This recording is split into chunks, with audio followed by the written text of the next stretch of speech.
We're back live inside Studio 10 with some interesting concepts to throw at you in the next few minutes. From writers battling each other in Mexican wrestling garb to storytelling nights, Tampa Bay's alternative literary scene is exploding.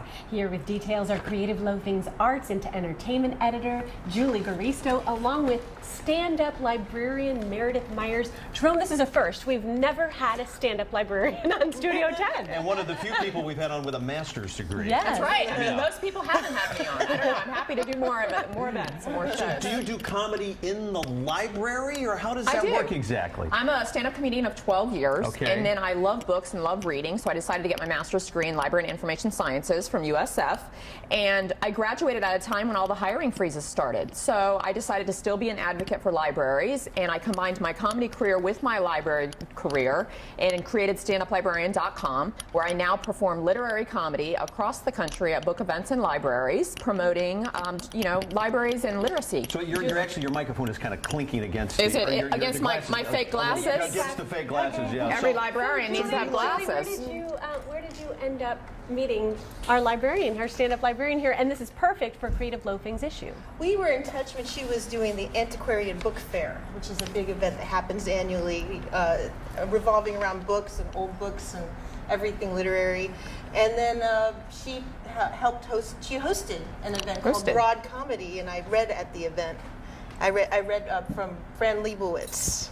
So a lot of funny ladies out there, this one included. So do you do these shows that, and again, you talk about this in the article this week, it's called Lucha Libro. It's an event that I guess originated in Peru. Yes. Where, we'll explain what two writers come on stage and they sit down in front of typewriters, and what happens exactly? Well, there's a host, and his name is Cole Bellamy, and he's a professor at St. Leo, and he reads off a word chosen at random from Moby Dick. It's always Moby Dick. Yeah, so far it has been. Okay. That's been the tradition. That may change over the years, but so he reads off a word like ivory or just like random words, and they have to write a passage or a poem inspired by that word. In what length of time? 5 minutes. They have 5 minutes. So there's and they're very dramatic about it. They wear costumes. There's wrestling masks. Day of the Dead makeup. Wow. They have like charms and totems with them for good luck, and the crowd heckles them. It's a crazy event, and it's fun, and it's showing people that books and reading don't have to be something for introverted bookworms. It's something fun, And reading your story, Julie, I'm learning there are so many creative ways to consume and celebrate literature here in the Bay Area that we wouldn't have otherwise known about. Right. It's really great. It's really taking off, and that's why we wanted to, tell everyone all the options that are out there. It's really amazing, and they're really good people, and the energy is so palpable when you go to these events.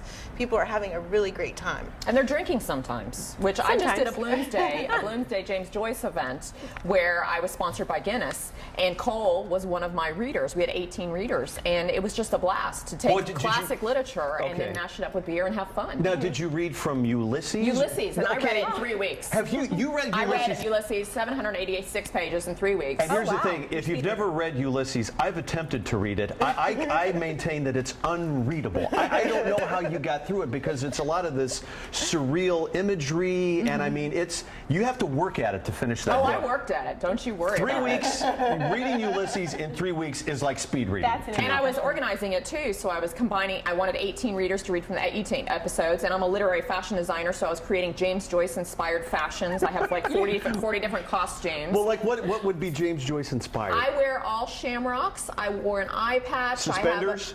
I don't wear suspenders, or braces? But next time I will add that in. Okay. Thank you very much. I'll make you something, actually, Jerome. We should do a show together, you and I. You make it, I'll wear it. I'm telling you. You heard it here, folks. Yeah. I'm going to hold him to that. Another person that actually is been involved with me a lot, her name is Tiffany Razano, and she's she created this group called Wordier Than Thou, and she does a lot of events all around the Tampa Bay area. I've been fortunate enough to work with her on a couple different things, and I don't know, I'll let Julie talk a little bit more about what she's been doing and what she's got coming up. We have in the story information about her Florida Bookstore Day. She's starting a state holiday around bookstores. It's kind of inspired by, Bookstore Day. like Record Store Day. Sure.